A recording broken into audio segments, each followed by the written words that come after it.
Imitation, modeling, and institutional studies. Imitation, or agent-based modeling, is widely applied in most of the humanities, social and natural sciences, evolutionary economics, sociology, physics, chemistry, biology, psychology, earth sciences, mathematics, cultural studies, business studies, energy studies, and art. Although most imitation models affect the behavioral aspects of the interactions among virtual agents by combining the principles of traditional machine learning with the possibility of analysis of the stability or instability of behavioral patterns, institutional aspects of multi-agent modeling in general still remain outside the attention of researchers. Furthermore, imitation models are rarely used in institutional research. This lecture will analyze the methodological potential of the convergence of contemporary new institutionalism and multi-agent imitation. In the first part, I will analyze the methodological assumptions of the institutional approach in accordance with social anthropological principles. I will explain how to construct institutional social models to define suitable institutions and institutional strategies. In the second part, I will discuss the principles and methodology of imitation modeling and how to use it in institutional studies. In the conclusions part, I will analyze how imitational models can help researchers understand institutional foundations of social development. Institutional approach and social model. The institutional approach is based on the observation of social behavior. To understand the social process means to identify the key rules that guide individuals performing actions associated with this process or phenomenon. This doesn't mean that institutions determine behavioral reactions. However, there are numerous social situations in which the majority of individuals follow the dominant rules. Knowing the basic laws of institutional development, one can describe most of the social processes observed in the real world accurately. The main methodological difficulty in the analysis of institutional processes is their recursive nature. One can deduce norms of behavior from the anticipated actions of social agents who follow the rules or violate them, but it is not obvious how to analyze them reconstructively. It is difficult to separate causes from effects in institutional analysis. The unobservable social processes determine visible events. In the words of Durkheim, the institutional reality is a network of invisible connections that forms a space, consisting of social relations. To discover the hidden reality, one requires a special methodological procedure, end-to-end vision. One of the solutions to the problem of targeting the key rules of social interaction is institutional modeling. The analysis of social processes in a layered reasons, rules, action, situation, etc., and visual, schematic, or algorithmizing perspective, allowing monitoring of institutional transformations in the topological temporal aspect is called institutional tomography. Along with the signature method, it allows a researcher to trace the origins of institutional transformations gradually. Researchers distinguish main behavioral motives or scripts from many particularistic descriptions. The method of institutional analysis is similar to the procedures of medical diagnostics. An experienced doctor asks targeted questions from a prepared list. He is looking for what in medicine is called pathognomatic sign, that is, the particular characteristics of the disease which the diagnostician expects to find in a patient.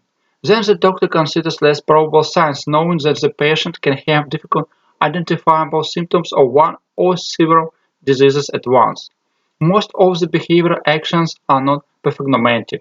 Available empirical data, sociological, historical, economic, ethnological, and other information are mostly useless.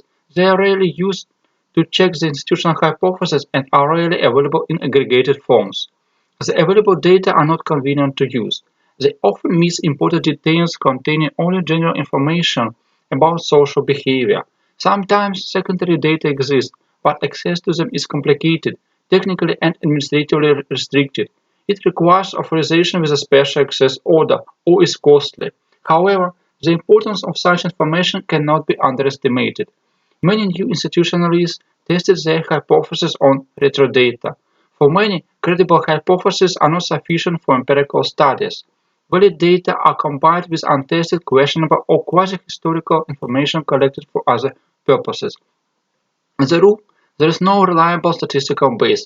The descriptive information about social behavior has an unsystematic character. It is rarely handled, ordered, and systematized. The existence of institutions is obvious in some cases, especially if it is documented in the form of regulations, administrative correspondence, protocols, and other formal documents. It's not possible in all cases to find out the authorship of the institution. Most institutional changes are anonymous. This is largely due to their low vitality. If institutional changes are successful, many social agents will discuss their role in development or consulting, but only in some cases based on letters, notes, diaries, and other sources containing biographical information. One can accurately identify those who initiated the construction of a new rule. The authorship of failed institutions is difficult to determine. The direct participants in the process prefer to shift responsibility to each other. There are practical difficulties. Given the numerous changes, editing, and additions, it is rarely possible to find those who develop an inactive norm. The existence of formal legal institutions shows the maturity of the community. Their study is necessary for understanding institutional patterns, but this is not enough. Formal institutions are only part of social space where individuals interact. Behavioral responses are manifested and social actions and meanings are constructed. Rules are implemented in social behavior in the context of informal preferences, rituals, traditions, customs, or ethical requirements of the community in the form of principles and constraints. It is pretty easy to find a text that contains a description of formal institution. To capture informal norms is more difficult. Their daily invisibility is self-evident. It is the hidden dimension, like Hirschman said, which the external observer cannot disclose. It is difficult to describe informal practices of behavior in detail. They are reported as if they are between the lines. Indirect information just slips into everyday conversations and occasionally appears mainly in local articles. Many informal norms become obsolete rather quickly. They are forgotten when the generation whose behavior was governed by them ceased to be socially active. If the transformation processes significantly distort the usual behavioral patterns, they lose their function or symbolic role. Some rules are transmitted cross-generationally. They are partially mythologized and become part of the tradition or oral history. To the external observer, they may seem inactive or appear to be in the shadows of public relations. However, when societal transformation begins, they can be reactivated. Informal institutions localize social space. In different societies, consumer goods can be identical. Thus, once individuals learn how to use certain electronic devices in their own country, they are unlikely to face serious difficulties when working with similar digital devices during trips abroad. The formal rules of behavior and normative codes, for example, those which regulate the financial sector in national jurisdictions, are largely isomorphic. Informal institutions support particularistic social relations. Such institutions cannot mechanically be moved into a different social environment. They are difficult to study in isolation from the local social space and without an actual deep. Usually, the local people have no difficulties in understanding the features of informal institutions. Many everyday decisions are based more on internal instincts than on rigid formal regulations. However, even the attentive foreign observer in the flow of daily events will most likely notice only a small part of the informal rules governing social behavior. Informal institutions are imperfect. They are neither technical instructions nor mathematical formulas. Precisely defined and clearly stated informal norms are extremely rare. Informal institutions are characterized by wide discretionary capabilities and appear more like an agreement in free form, which can potentially be reviewed, without one being able to identify the reasons for implementation. Furthermore, they would not have an administrative body that would be able to regulate new changes. The invisibility of informal practices cannot serve as a sufficient basis for the recognition of their absence. The respondents may argue that some behavioral actions are prohibited or simply impossible. The researcher can take into account the arguments about the uniqueness of the behavioral actions for the community or some form of deviancy, but one need not believe such statements. The existence of prohibition implies the existence of a rule. In the past, someone had already faced similar challenges and responded by introducing restrictive institutional arrangements. The behavior which is physically or socially impossible is not monitored and not prohibited. Such monitoring would be pointless. It is unlikely that society will limit nuclear research if technological development prevents the physical creation of a lab. Institutions don't regulate a single event. It makes no sense to create a norm if society doesn't need it. Adjustable behavior may appear improbable, for example, violation of taboos in a traditional community or excessively violent crime in modern society. But normative fixation, spending limited resources to develop institutions that prevent or promote some behavioral action is a sign that such actions have occurred many times in the past and are likely to be observed in the future. One needs to ask long-term questions or even reside in the local community, like detectives or researchers, to highlight the major and minor elements in social behavior. One should go in the field, in addition to undertaking desk research, to understand the importance of social action, analyzing the duration, frequency of implementation, and the involvement of social actors. The growing popularity of social anthropological descriptions in the new institutionalism was influenced by the publications of the Nobel Prize winner Elinor Ostrom and her colleagues at the Bloomington School.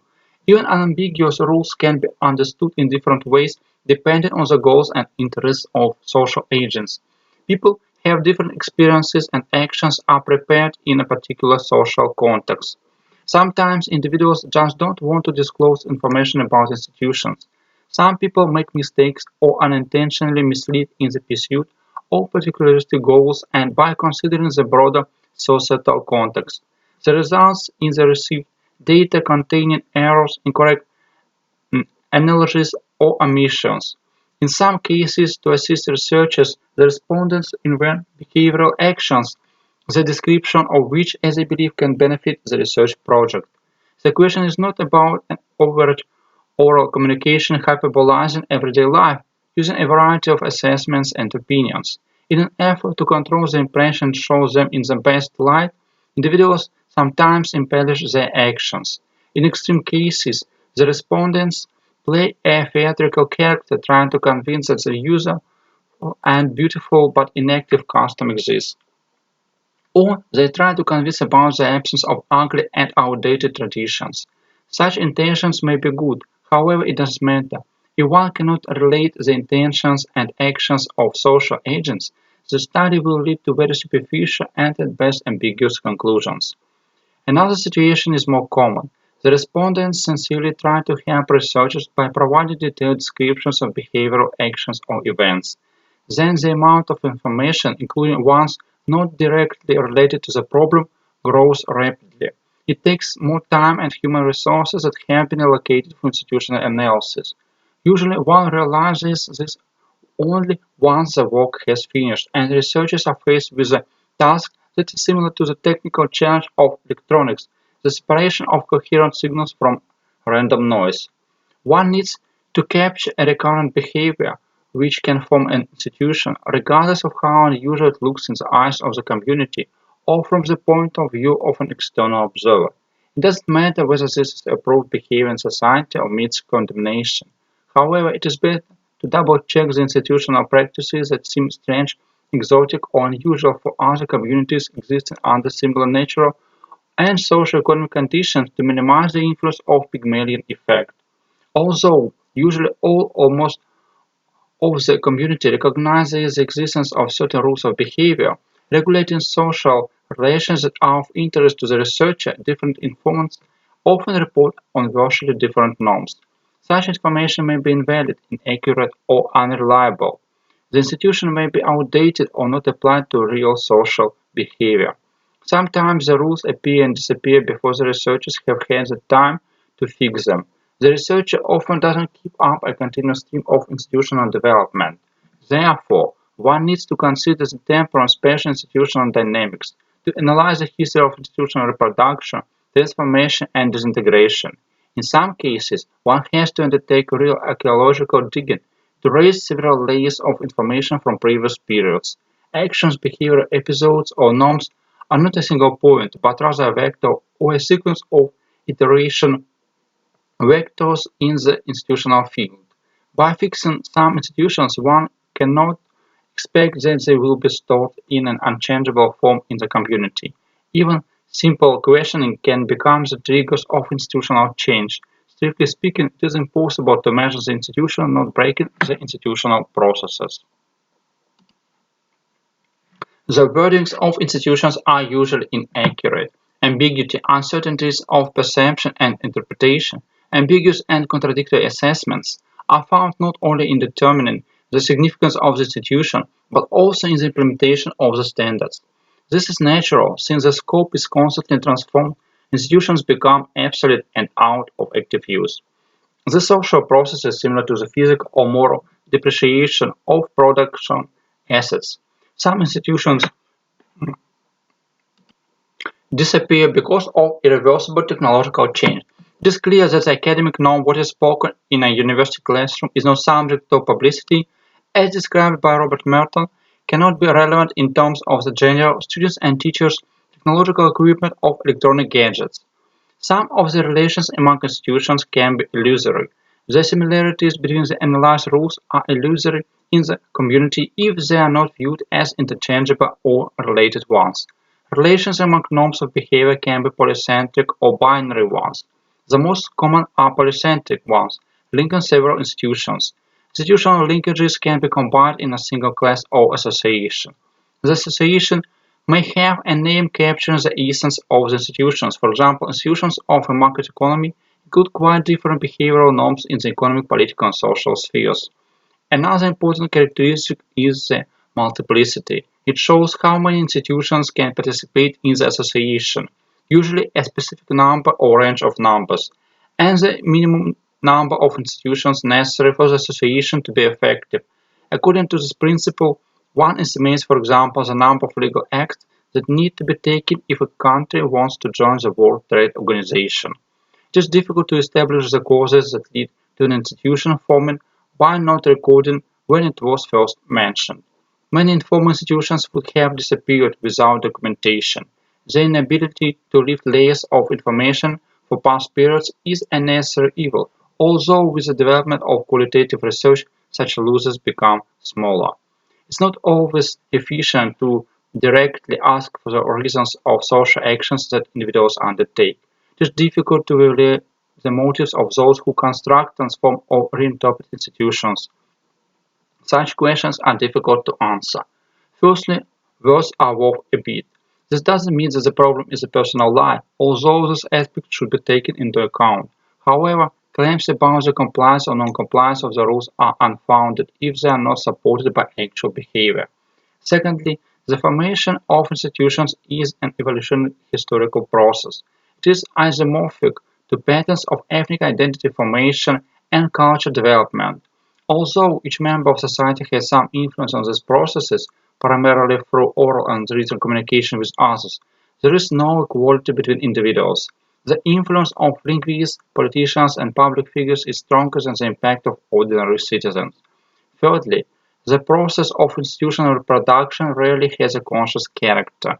Instead, it is a sequence of uh, stochastic gradient actions, permanent errors, and half-conscious correctness. Fourthly, it would be an exaggeration to deduce a deterministic link between economic status of the social agent and his desire to participate in the process of institutional construction. It is a mistake to represent social agents as over-rationalized, which in all situations seek to benefit from creating or following rules. This doesn't mean that the economic explanation contributes nothing to the understanding of the processes of institutional development. To construct the rules of behavior, one needs to have some institutional cause. However, the main preferences of individuals can also include non-economic motives that are structured to preserve important elements of social identity.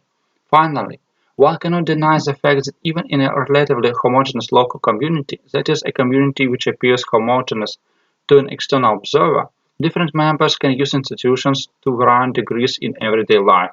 In fact, some of the rules are so implicit that they are not apparent to the majority of the community members.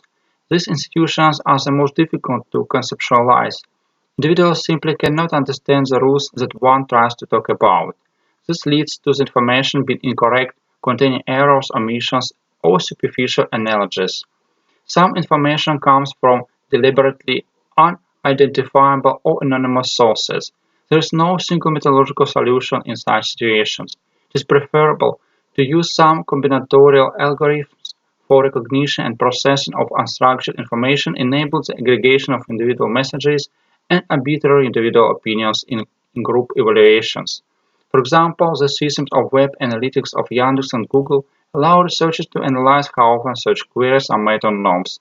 Programs in the field of data mining, behavior monitoring, and behavior tracking on the basis of modern computing power allow the use of technology for free information extraction, taking into account the specifics of the subject field, to search for heterogeneous semantic information, to realize automatic identification, classification, adaptive segmentation, and clustering of similar data, to encapsulate the data based on the selected signatures and attributes, to refine and sort regulatory science and relevant precedents, to identify and analyze the characteristics and relationships of various types, to check the correctness and completeness of the information available through specialized resources and integrated database.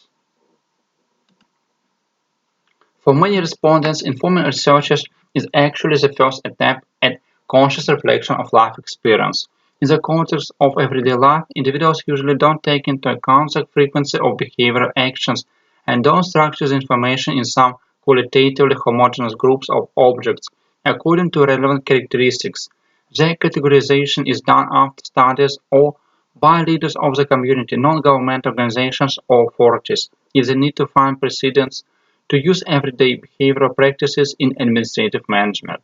However, if one takes into account only easily available or clearly interpretable data, one can easily fall victim to methodological negligence, which is called error tracking.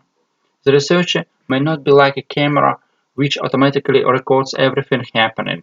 To rely on instincts or intuition, although it lacks the experience of empirical descriptions, is important for achieving a result. To try to get a view of how individuals act in real situations will also be incorrect.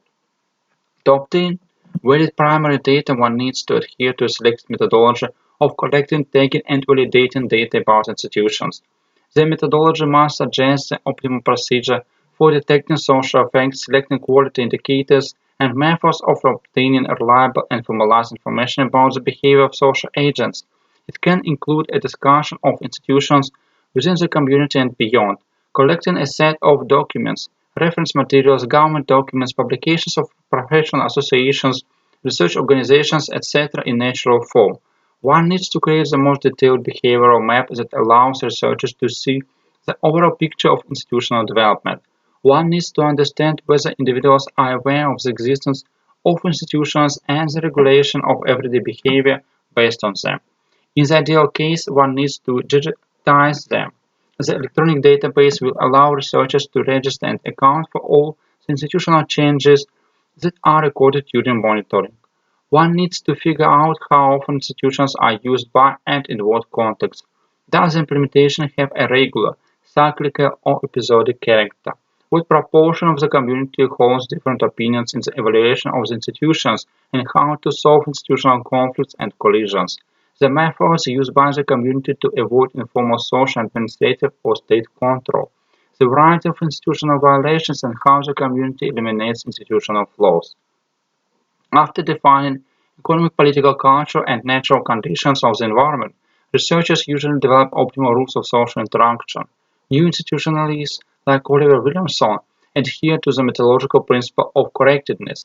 The current institutional practice is considered effective if it is not possible to offer a replacement and implement an alternative institution.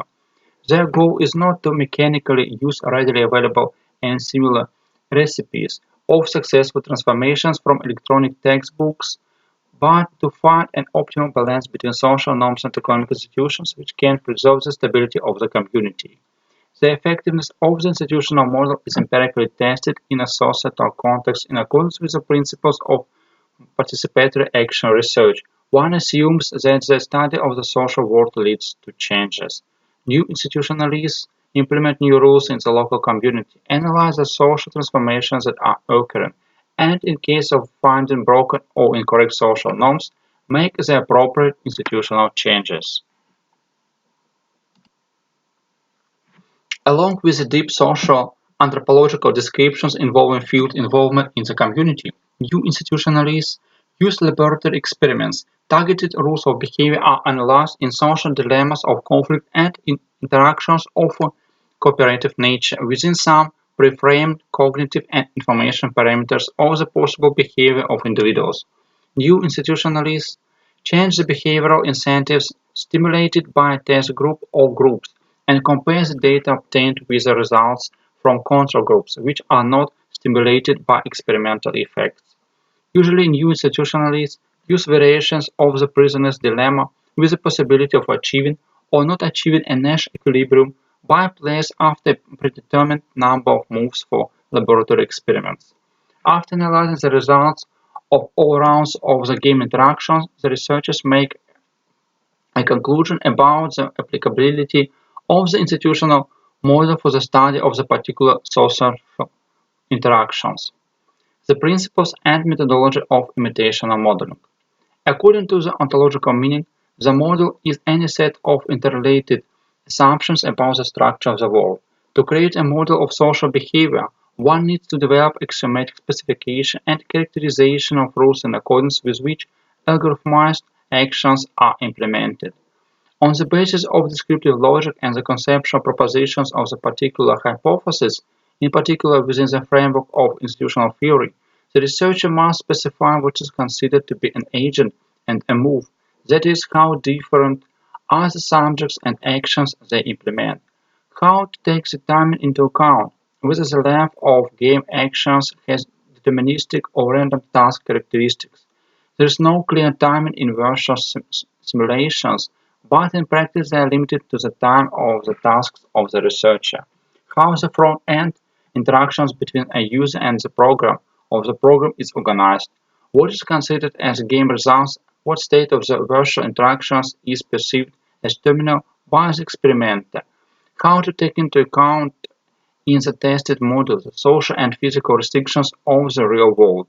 The characteristics of the model are visualized as a digital copy or clone of the behavioral algorithm. Some technical and biological systems are easier to learn as multi-agent models of swarm intelligence. These principles apply in particular to video games and the military to develop swarm robotics. They are based on division of social functions. Individual actions depend on the actual needs of the community implementing the particular game session in accordance with collective requests. Providing a high level of behavioral plasticity and adaptability, the swarm virtual systems by definition are redundant, or in the terminology of new institutionalists, suboptimal. It is assumed that only some virtual agents can form a swarm. The others will not be able to do so. A part of simulation interactions of virtual agents has redundant characteristics. One can distinguish transitive and recursive models depending on the technical and physical particularity of the system. For the former, there is a non-zero probability for the agent not to return to the previous state. Otherwise, the model is called recurrent. The situation of the game interaction where the nature of the action is cyclically repeated in the theory of differential games is called stationary. Once you have set the rules of behavior of virtual agents, the simulation system is encoded with object-oriented programming. The implementation of the algorithm depends on the functional characteristics and operational constraints of the language used and the code of the program. In object-oriented programming, one applies a variety of specialized languages like Objective-C. Most researchers create multi-agent systems and spatial visualization with the help of software documentation, training materials, instructions, etc. on the basis of NetLogo. The technical merits of this program are visual, convenient front-end, instructions, procedures, operators, and commands, and ease of integration into a class of similar programs. In the virtual models, the behavior of the social agent is usually considered as a mathematical function that provides a programmable functional relationship between an action and expected results in accordance with behavioral algorithms structured according to the principle stimulus-reaction. First, the virtual agents are divided into subgroups in approximately equal proportions, as far as the topology of the model allows, in accordance with the chosen institutional strategies. If the number of patches is odd, The proportions of the subgroups can be right. Usually, the manual regulation of the number of virtual agents is implied in such simulations. These are different ways of representing the formal reconstruction of rules in accordance with which autonomous virtual agents, in the terminology of simulation models, they are labeled totals function, as if they are reasonable and living organisms. If you look at the program from the top, diamond-shaped virtual agents somewhat resemble these animals. In most cases, the visualization of the simulation model involves the implementation of traffic light gradient in the form of color coding of all groups of totals. A color can be used to represent any kind of signature of social behavior, for example, the degree of stability of the institutional strategy, strong in all cases, weak in some cases, and ambivalent in half of the cases. The virtual environment is used to verify the analytical calculations. The visualization in the code environment is a working field in which social agents fight for space of the game within the targeted time frame.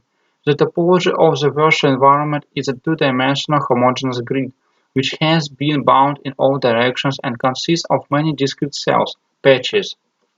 The limitedness of the kinetics of the group growth is determined by the limited number of patches which are available for development. This is often within the space of 50 by 50 cells. Each cell has 4 cell neighbors. Usually half of the cells is occupied by the virtual agents. Social agents move on the surface for one free cell per time period. They perform actions or inactions depending on the tested submodels. This scenario, use case, or subprogram is also called a logical process. And descriptive institutional strategies.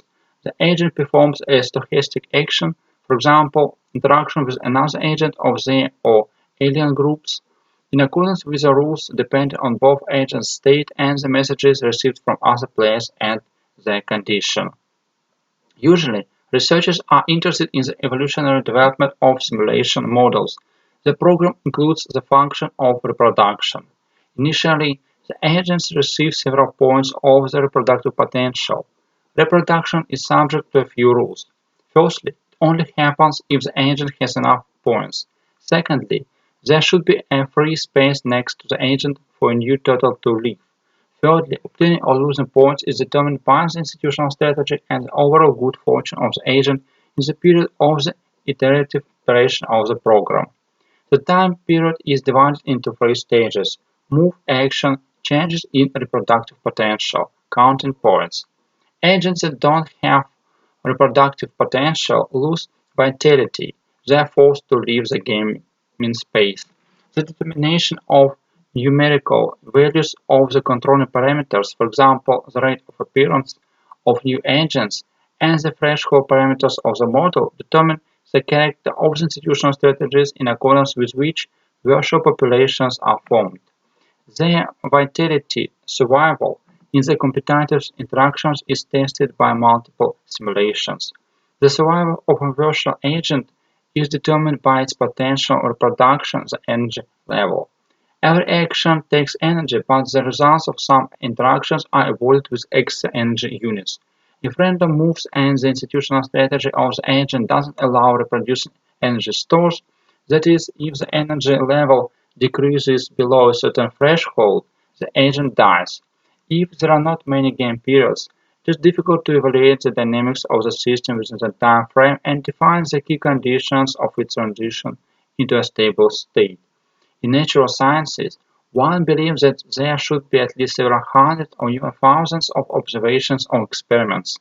Then one can apply statistical methods in the analysis of experimental results. The imitation modeling helps to study processes which one can explore by a simple, exhaustive research in finite time. The independent population simulations allow researchers to test different opinions for institutional strategies when it is not ontologically obvious which are the dominant ones, what is the best optimal strategy for a particular agent, and what is the efficiency of the dynamic system as a whole. Sometimes parallelization scenarios are used for testing. Using methods of the imitation modeling, there are parallel discrete event simulations, parallel and distribution simulations, which in particular use symmetric and asymmetric multiprocessing technology. Such methods are costly and technically difficult. In some cases, they require large databases and the power of supercomputers. However, they provide important advantages for testing: improved performance, large volumes of memory, effective geographic localization, zero tolerance to errors. If one processor fails, it can easily be replaced by another, etc. There is no absolute statistical confirmation of the correlation between institutional patterns and results. However, the imitation models allow analyzing the reproduction of institutions as a variation of the Markov process. The task of the researcher is to calibrate the model reflex so that the implementation of the tested institutions will lead to results that are relevant to the social expectations or the physical data obtained from the real world. Such models are called bifocal. For bifocal simulation, one uses electronic and built-in sensors to monitor temperature, pressure, concentration of chemicals, etc. In some cases, for the study of interactions between virtual models and physical reality, one can use actuators. These are devices, motors, light bulbs, automated mechanisms, etc., which can control robots. If one can run the model and the behavior of virtual agents corresponds to the available social, economic, and technical data, the model is considered valid. An important stage in game theoretical verification of the model is anthropomorphizing the behavior of virtual agents. In some cases, robots show reactions which are clearly not related to social behavior. For example, some generations of random numbers can give a combination of actions which have an apparently irrational value. In such cases, the researcher should change input parameters and rerun the program manually. Imitation modeling is impossible without the use of stochastic elements. In the language of game theory, the optimal institutional strategy is mixed. The choice of behavioral actions of the virtual agent is determined not only by program instructions directing its behavior in general, but by a specific subprogram generating a sequence of random numbers in accordance with which one can favor a specific action among many possible variants. In economic theory, a stochastic social choice of the agent is described by a model of random walks. The market is considered effective if both actions and results, usually it is profit, are random. In the face of uncertainty, no one can always win or always lose. In an efficient market, the winning and losing groups must replace each other periodically. The stochastic distribution means rare events which in game theory are called the black swans cannot be ignored.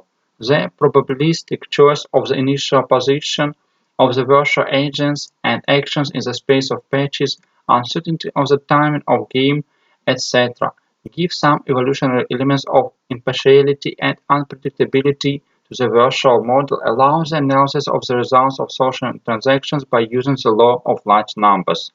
Assessing the impact of changes in the rules and effectiveness of social behavior by taking into account the differences in preferences and strategies of agents. The imitation models provide researchers with effective methodological tools for testing institutional hypotheses, which include the visual display of the reproduction of institutions, the allocation of dominant institutional characteristics, the description of the main variations in intergroup interactions, the study of the processes of aggregation of individual behavior into collective actions, and the evaluation of elasticity and adaptability of institutional strategies in general. A promising direction in the application of game theoretical methods in institutional studies is a simulated reconstruction of the processes of institutional reproduction, including the processes of institutional disintegration. The institutional disintegration in the virtual environment is implemented in the form of forking. It is a design of new variations of the imitation game in accordance with the principle of parent-child, not implying a transformation of the parent model. A new version is included in the model class on the basis of which it was created. Conclusions. Many complex systems have apparent behavioral regularity. The imitation testing clearly demonstrates the importance of institutions in structuring the semi-randomness of social transactions Institutions make a self-regulating order in what would otherwise be a chaotic agglomeration of random variables. In intransitive and poorly predictable systems, a large part of the social actors tends to generate cycles of repetitive game actions. The interaction algorithms become inherently iterative in accordance with a logical chain of information distribution. The first agent knows that the second knows that he knows, etc., further transforming the entire gaming space. The critical mass appears under the influence of feedback loops and the increasing frequency of communications. As the agents gradually abandon the old patterns of behavior and join the new institutional practices, the model is described in mathematical language by the theory of collective reputations. However, the institutional processes are not predetermined.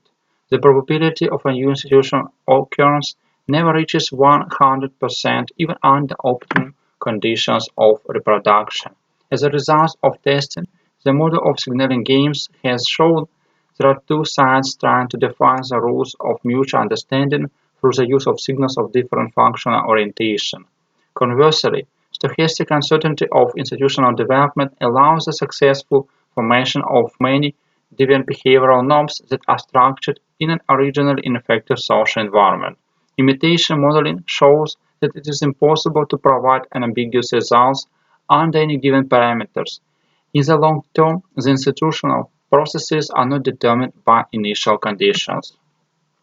Norbert Elias once noted, "The main questions for social studies are why institutions change and what are reasons for the changes. Institutions are not so much a product of individual will as a result of social evolution. Therefore, it is important to identify patterns of development that transforms a discrete sequence of actions into a stable system of interrelated and interdependent rules. Nowadays, it is impossible to describe these laws in detail. One can only begin to think about their existence. However, the foundations of the research are already outlined."